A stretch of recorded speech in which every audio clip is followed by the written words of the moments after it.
Hello friends, you're watching Wake Up Telangana. Vikas High School Hyderabad celebrated its grand investiture ceremony on 2nd of August with energy, pride and passion. The ceremony began with flag hosting and lamp lighting, a true symbol of discipline and leadership. New student leaders took the oath to lead with honesty, courage and dedication. Principal inspired everyone, saying for 40 years, Vikas High School has built future leaders with strong values and vision. Correspondent delivered a powerful message: never give up, stay disciplined, and be an example for others.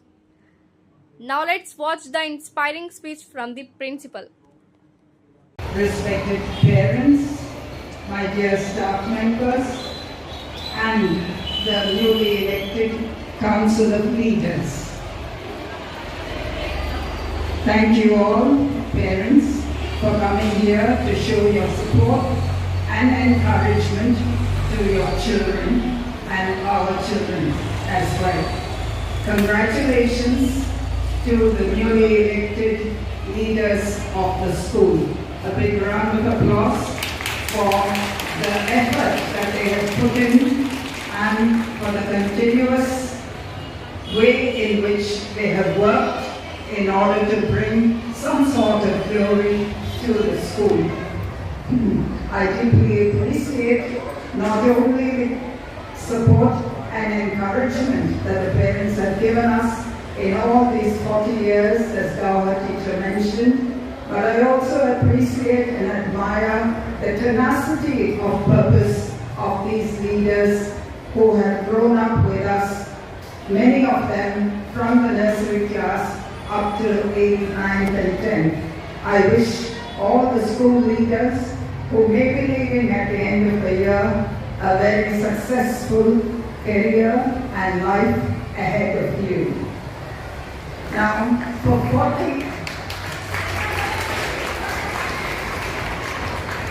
40 years here in Vikas, we have stitched a tapestry.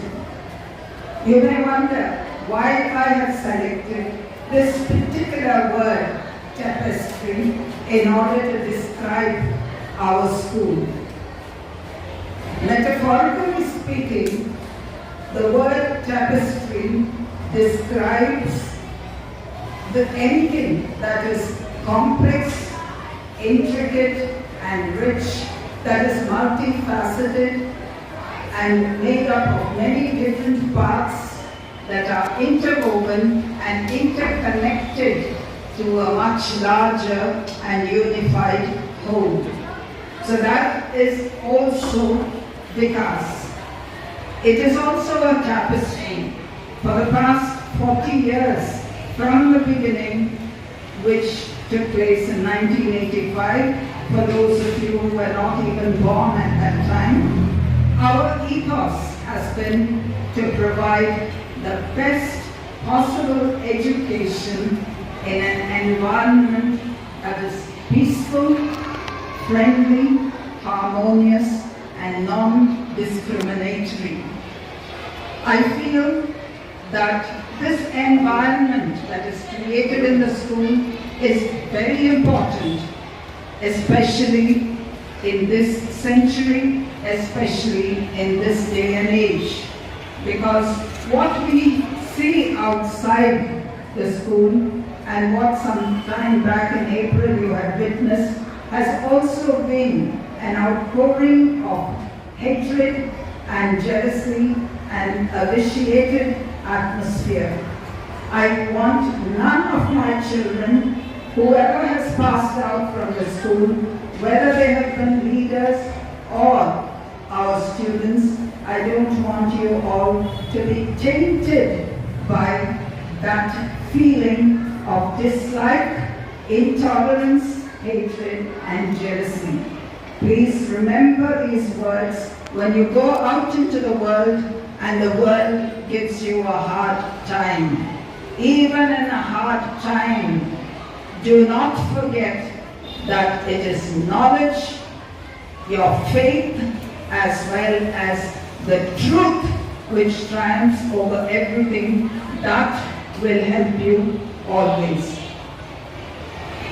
So this has been our larger and unified whole.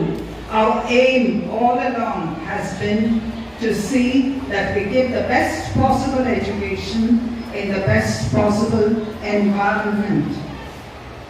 As to the parts that contribute to this whole in our education, like the interwoven and multicolored threads that make up a tapestry, we have different and multiple layers and progressions of knowledge to offer here in the school. The scientific temper is offset by artistic sensitivity. Practical reasoning is complemented by creative and imaginative learning in our students, and robust physical activity has a counterpart in the development of wisdom, values, as well as strategy. The last point, strategy, is very important. You may be good, you may be truthful, you may have all the good qualities, but the way in which you use it for the greater good, as well as for your own personal development, is very important. Strategy is equally important. Where to apply what you have learned, how to apply it in order to get the best results. In short, I should say, because education focuses on the improvement and development of mind, body, and spirit of our students. We take value-based education seriously. The words knowledge and truth are ideals that we live by, and we have communicated it to generations of our students, to 40 years of students who have passed out from this institution.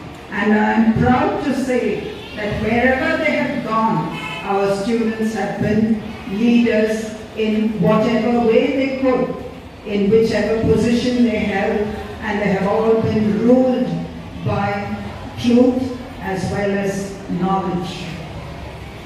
Which brings me to today's investiture, which is all about inducting a new set of leaders for the academic year 25-26. Once more, I congratulate the newly inducted members of the Student Council and their proud parents.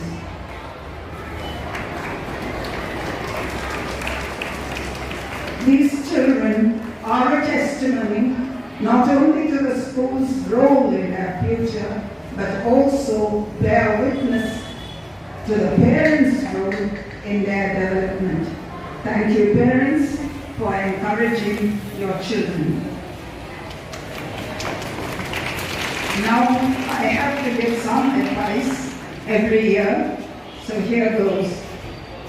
If you have heard about Roald Dahl, a great literary figure, he said, somewhere inside all of us is the power to change the world.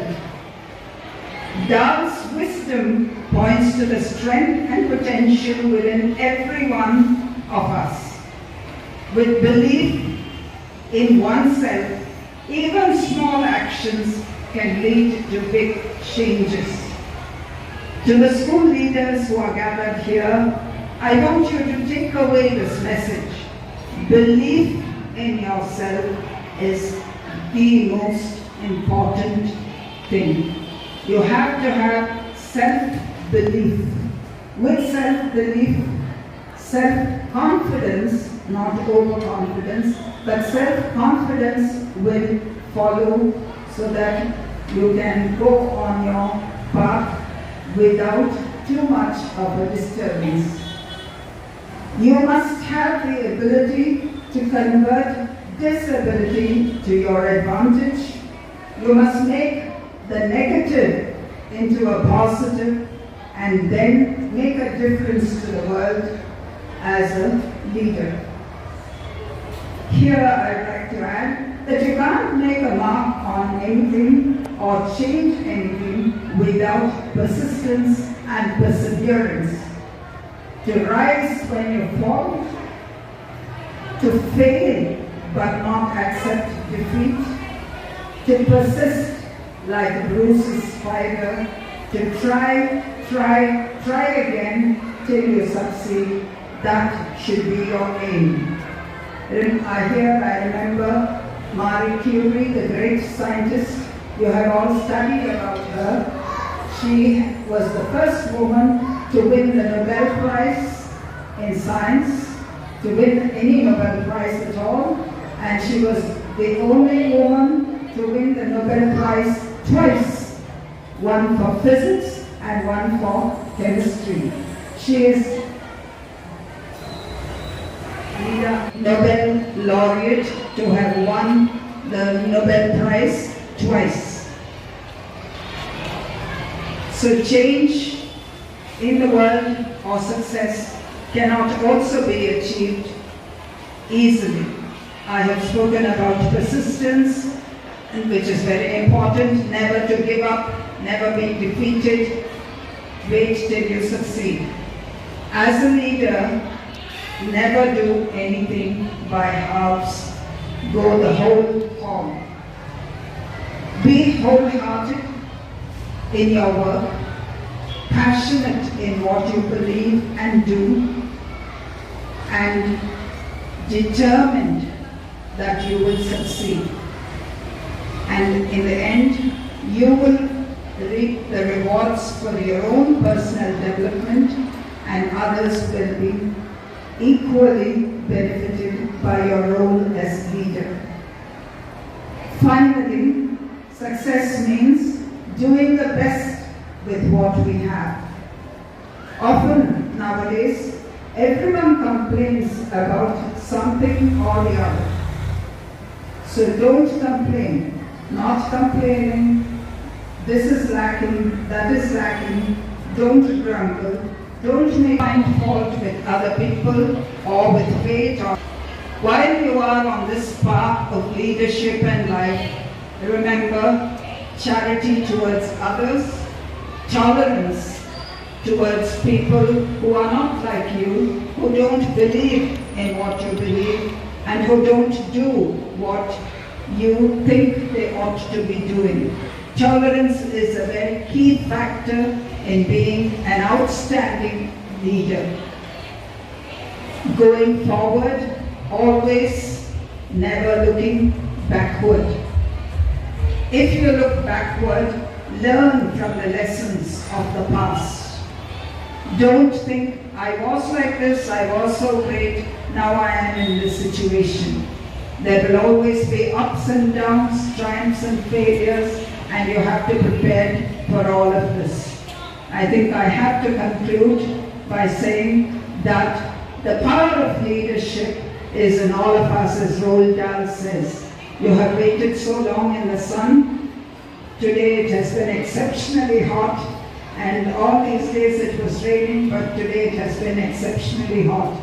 But as you pointed out, the rain tree, which is just outside our gate, has provided some sort of shelter. That is one of the significant points of the rain tree. Thank you for your patience. Thank you for all that you have done, to the teachers who have trained the students, and to the leaders who have cooperated. Thank you.